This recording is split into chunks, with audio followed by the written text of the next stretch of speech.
We've talked about a variety of habits and behaviors and the hidden forces that shape them, but one that we haven't covered so far is also one of the most powerful, and that's the power of culture and social situation to shape our habits and choices.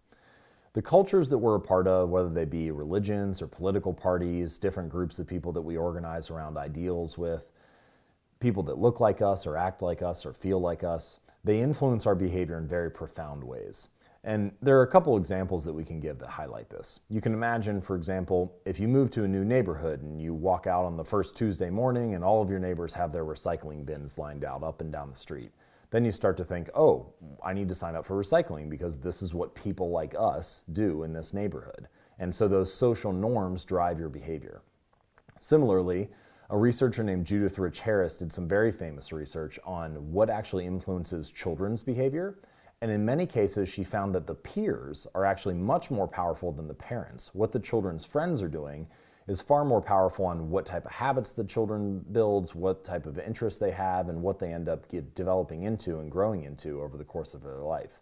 And this is true not just for children, but for us as adults as well. The peers that we have, the groups that we hang out with, the cultures that we form, they substantially influence our behavior.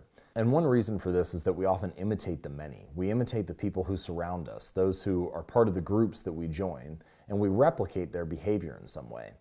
And so this brings us to an interesting decision point, an interesting practical takeaway on the power of culture and what it has on our habits and behaviors. And that is that if you want to build a new habit, you should join a culture where the normal behavior is your desired behavior, where the thing that you want to achieve is just part of the cultural norm in that situation. And when you're surrounded by people who do those things on a normal basis, you're surrounded by a whole new set of triggers and cues and rewards, right? You start to become part of that culture. When you want to make working out a habit and you have friends who are working out, it's far more easy to fall into that habit and behavior than it is if you're trying to fight against a bunch of friends who are not interested in working out or who have other interests and want to go do things differently than you do.